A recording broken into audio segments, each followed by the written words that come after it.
Hello दोस्तों, आप सभी लोगों का जेके अकेडमी 563 में स्वागत है। आज हम हिंदी व्याकरण के अंतर्गत संज्ञा को डिटेल से डिस्कस करेंगे और उसके द्वारा विभिन्न परीक्षाओं में आए हुए प्रश्न को हम कवर करेंगे। जो विभिन्न एग्जामों में जैसे UPSI, UP TET, C TET, BDO, लेखपाल, forest guard and other competitive exam में बार बार इस चैप्टर से क्वेश्चन पूछा जाता है। आप सभी लोग इस चैनल को लाइक करिए, सब्सक्राइब करिए और शेयर करिए ताकि और भी स्टूडेंट को इसका नोटिफिकेशन मिल सके और उन्हें भी तैयारी करने में आसानी मिल सके। आइए चलिए हम शुरू करते हैं। संज्ञा। पहले संज्ञा की परिभाषा देते हैं। किसी प्राणी, वस्तु, स्थान, गुण, भाव के नाम को संज्ञा कहते हैं। जैसे प्राणियों के नाम हो जाएगा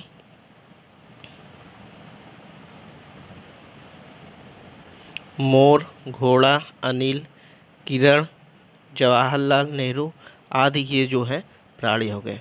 वस्तुओं के नाम अनार, रेडियो,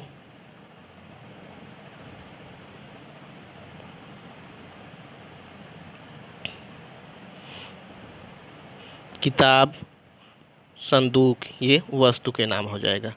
स्थानों के नाम कुतुब मीनार, भारत, मेरठ, नगर, ये जो हमारा स्थानों के नाम है। भाव के नाम वीरता, बुढ़ापा, मिठास, ये सब हमारे जो है भाव हो जाएंगे।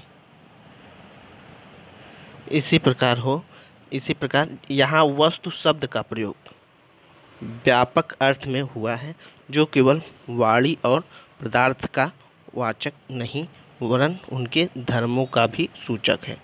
साधारण अर्थ में वस्तु का प्रयोग इस अर्थ में नहीं होता है, अतः वस्तु के अंतर्गत प्राणी, पदार्थ और धर्म आते हैं। इन्हीं के आधार पर संज्ञा के भेद किए गए हैं।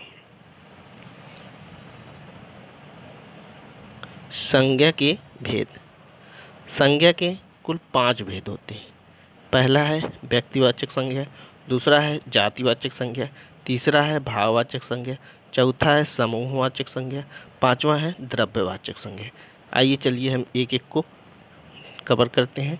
पहला है व्यक्तिवाचक संज्ञा। जिन शब्द से किसी विशेष व्यक्ति, वस्तु, स्थान के नाम का बोध हो उसे हम व्यक्तिवाचक संज्ञा कहते हैं। जैसे व्यक्तियों के नाम हो जाएगा रवीना, सोनिया गांधी, श्याम, हरि, सुरेश, सचिन, ये हमारा जो है व्यक्ति के नाम हो गया। वस्तु के नाम जैसे कार, टाटा, चाय, कुरान, गीता, रामायण, ये जो हमारा वस्तु के नाम हो गया। इसी हिसाब से स्थानों के नाम ताजमहल, कुतुब मीनार, जयपुर, दिशाओं के नाम उत्तर, पश्चिम, दक्षिण, पूर्व, देशों के नाम भारत, जापान, अमेरिका, पाकिस्तान, वर्मा, राष्ट्रीय जातियों के नाम भारतीय, रूस, अमेरिका, समुद्र के नाम काला सागर, भूमध्य सागर, हिंद महासागर, प्रशांत महासागर, नदियों के नाम गंगा, ब्रह्मपुत्र, वोल्गा, कृष्णा, कावेरी, सिंधु, पर्वतों के नाम हिमालय, विंध्याचल, अलकनंदा, काराकोरम, नगरों, चौक और सड़कों के नाम जैसे वाराणसी, गया, चांदनी चौक, हरिशन रोड, अशोक मार्ग। इसी हिसाब से पुस्तकों और समाचार पत्रों के नाम जैसे रामचरितमानस, ऋग्वेद, धर्मयोग, इंडियन नेशनल, आर्यव्रत। ऐतिहासिक युद्धों और घटनाओं के नाम पानीपत की पहली लड़ाई, सिपाही विद्रोह, अक्टूबर क्रांति। दिन महीनों के नाम मई, अक्टूबर, जुलाई, सोमवार, मंगलवार। त्यौहार उत्सवों के नाम होली, दिवाली, रक्षाबंधन, विजयदशमी। ये सब हमारे जो है व्यक्तिवाचक संज्ञा के अंतर्गत आते हैं। तो इसी प्रकार हम जातिवाचक संज्ञा को भी डिस्कस करें। जिन शब्दों से एक जाति के सभी प्राणियों अथवा वस्तुओं का बोध हो उसे जातिवाचक संज्ञा कहते हैं। जैसे बच्चा, जानवर, नदी, अध्यापक, बाजार, गली, पहाड़, खिड़की, स्कूटर आदि शब्द एक ही प्रकार प्राणी, वस्तु, स्थान का बोध करा रहे हैं, इसीलिए ये जातिवाचक संज्ञा है। जैसे लड़का, पशु, पक्षी, वस्तु, नदी, मनुष्य, पहाड़ आदि। जैसे लड़का से राजेश, सतीश, दिनेश आदि सभी लड़कों का बोध कराते हैं। पशु पक्षी से गाय, घोड़ा, कुत्ता आदि सभी जाति जो है का बोध कराते हैं। वस्तु कुर्सी, मकान, पुस्तक, कलम आदि का बोध। नदियों के गंगा, यमुना, कावेरी नदी का हो गया है। मनुष्य कहने से संसार के सभी जाति का बोध हो जाता है। पहाड़ कहने से संसार के सभी पहाड़ों का बोध हो जाता है। अब तीसरा आ जाते हैं भाववाचक।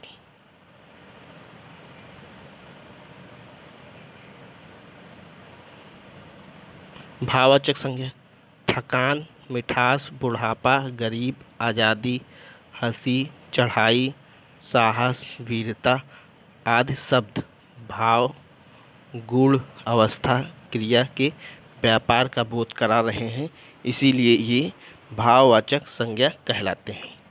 इस प्रकार जिन शब्दों से किसी प्राणी या पदार्थ के गुण, भाव, स्वभाव या अवस्था का बोध होता है उन्हें हम भाववाचक संज्ञा कहते हैं। जैसे उत्साह, ईमानदारी, बचपन आदि। इन उदाहरणों में उत्साह में से मन का भाव होता है, ईमानदारी से गुण का भाव होता है, बचपन जीवन की एक व्यवस्था या दशा बताता है। उत्साह, ईमानदारी, बचपन आदि सभी भाववाचक संज्ञा जो है हमारे हैं। भाववाचक संज्ञा जो है कैसे कैसे बनता है ये बताते हैं। भाववाचक संज्ञाओं का निर्माण जातिवाचक संज्ञा से विशेषण, क्रिया, सर्वनाम, अव्यय से बनती है। भाववाचक संज्ञा बनाते समय शब्दों के अंत में प्रायः पन, त्वय, ता आदि शब्दों का प्रयोग किया जाता है।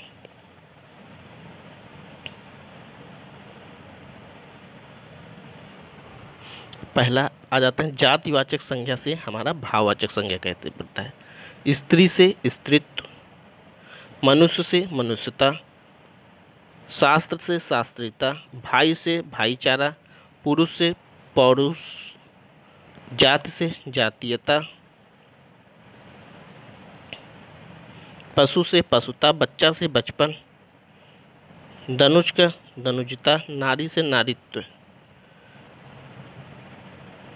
इसी प्रकार हमारा अब दूसरा आ जाते हैं विशेषण से भाववाचक संज्ञा बनाना। लघु से लघुता, लघुत्व, लाघव, एक से एकता, एकत्व, खट्टा से खटाई, गंवार से गंवारपन, बूढ़ा से बुढ़ापा, वीर से वीरता, वीरत्व, चालाक से चालाकी, गरीब से गरीबी, पागल से पागलपन, मोटा से मोटापा। क्रिया से भाववाचक संज्ञा बनाना। क्रिया भाववाचक संज्ञा खोजना से खोज, जीतना से जीत, लड़ना से लड़ाई, चलना से चाल चलन, देखना से दिखावा दिखावट, सीना से सिलाई, रोना से रुलाई, पढ़ना से पढ़ाई, पीटना से पिटाई, समझाना से समझ। संज्ञा से विशेषण बनाना। अंत से अंतिम, अंतः, अवश्य से आवश्यक, अभिमान से अभिमानी, इच्छा से ऐच्छिक, ऐश्वर्य से ऐश्वरी, अर्थ से आर्थिक, अंश से आंशिक, अनुभव से अनुभवी, इतिहास से ऐतिहासिक, उपज से उपजाऊ। क्रिया से विशेषण बनाना। क्रिया विशेषण, क्रिया विशेषण। लड़ना से लड़ाकू, अड़ना से अड़ियल, लूटना से लुटेरा, पीना से पियक्कड़, भागना से भगोड़ा, देखना से दिखाऊ, भूलना से भुलक्कड़, तैरना से तैराक, गाना से गवैया। इस प्रकार हमारा जो है भाववाचक संज्ञा जो है बनता है। समूहवाचक संज्ञा जिन संज्ञा शब्द के से वस्तुओं के समूह अथवा समुदाय का बोध हो उसे हम समूहवाचक संज्ञा कहते हैं। जैसे व्यक्तियों का समूह, भीड़, जनता, सभा, कक्षा, वस्तुओं का समूह, गुच्छा, कुंजी, मंडल, गौड़, इस प्रकार समूहवाचक संज्ञा होता है। द्रव्यवाचक संज्ञा, जिन संज्ञा से नाप तौल वस्तु का बोध होता है उसे द्रव्यवाचक संज्ञा कहते हैं। दूसरे शब्दों में हम जिन संज्ञा से शब्दों से किसी धातु, द्रव, पदार्थ का बोध हो उसे द्रव्यवाचक संज्ञा कहते हैं। जैसे तांबा, पीतल, चावल, घी, तेल, सोना आदि जो है द्रव्यवाचक संज्ञा है। संज्ञाओं का प्रयोग कहाँ है? संज्ञाओं के उपयोग कभी कभी उलटफेर भी हो जाता है। कुछ उदाहरण यहाँ दिए जा रहे हैं। जैसे जातिवाचक, व्यक्तिवाचक, कभी कभी जातिवाचक संज्ञा का प्रयोग व्यक्तिवाचक संज्ञा में होता है। जैसे पुरी से जगन्नाथपुरी, देवी से दुर्गा का, दाऊ से कृष्ण के भाई बलदेव का, संवत से विक्रमी संवत का, भारतेंदु से बाबू हरिश्चंद्र का और गोस्वामी से तुलसीदास का बोध होता है। इसी तरह बहुत सी योगरूढ़ संज्ञाएं मूल रूप से जातिवाचक होते हैं, वे भी प्रयोग में व्यक्तिवाचक के अर्थ में चली आती हैं। जैसे गणेश, हनुमान, हिमालय, गोपाल इत्यादि।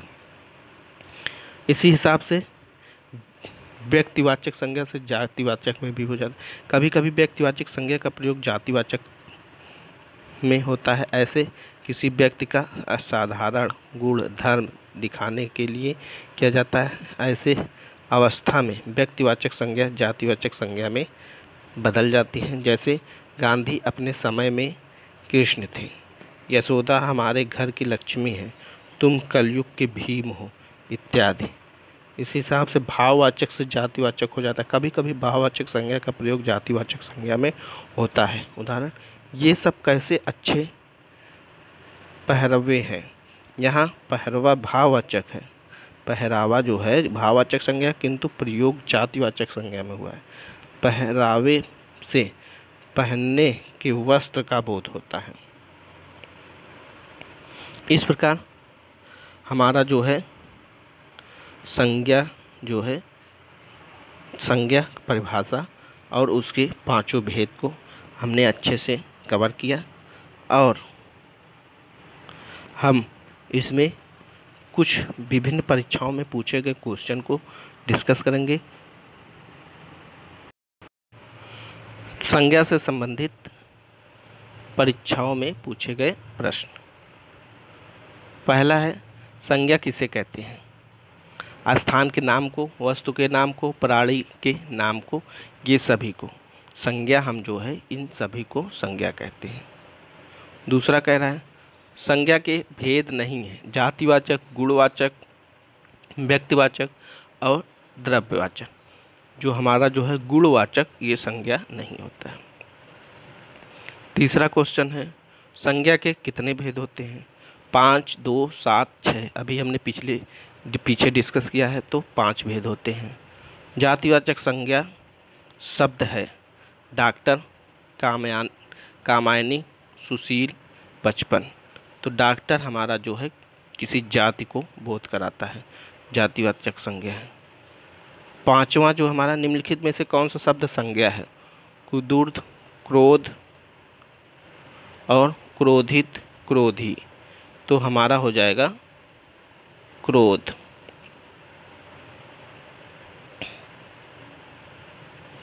तो मिठास शब्द है व्यक्तिवाचक संज्ञा, जातिवाचक संज्ञा, भाववाचक संज्ञा, समूहवाचक संज्ञा। तो मिठास एक भाव प्रकट कर रहा है, तो इस प्रकार हमारा जो है सी ऑप्शन सही हो जाएगा।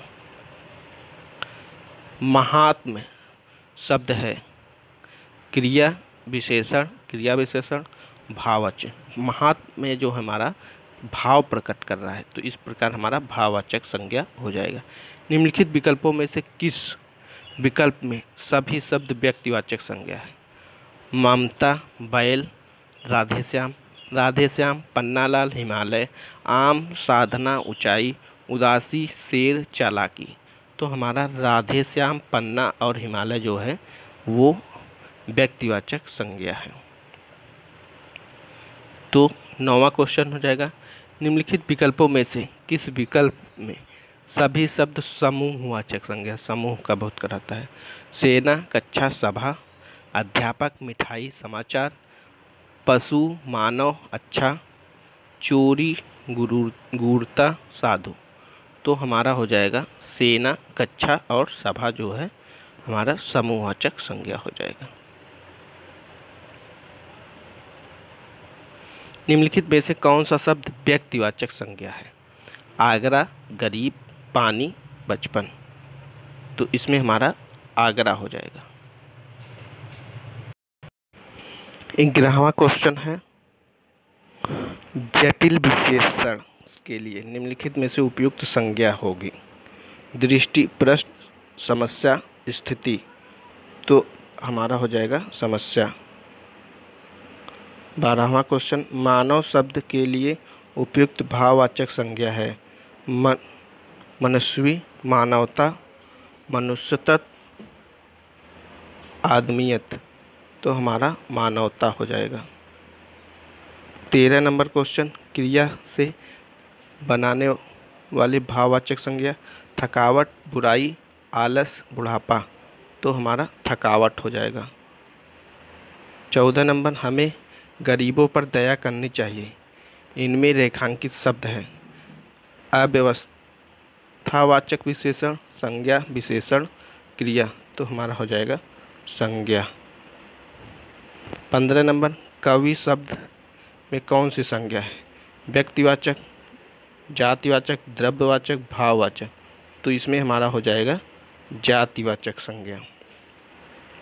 16 नंबर क्वेश्चन, निम्नलिखित में से कौन सी भाववाचक संज्ञा है? भारत, लड़का, मित्रता, पेड़।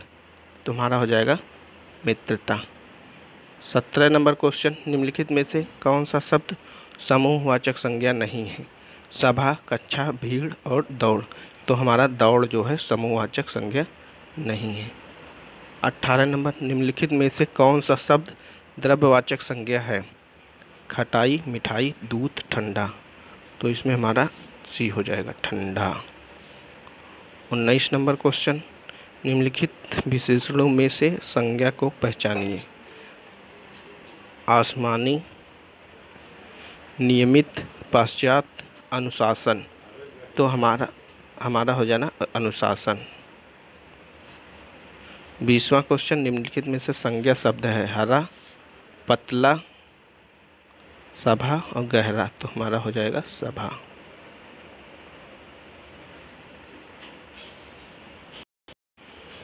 इस प्रकार हमने जो है संज्ञा को डिस्कस किया और उसके द्वारा विभिन्न परीक्षाओं में पूछे गए 20 क्वेश्चन को डिस्कस किया।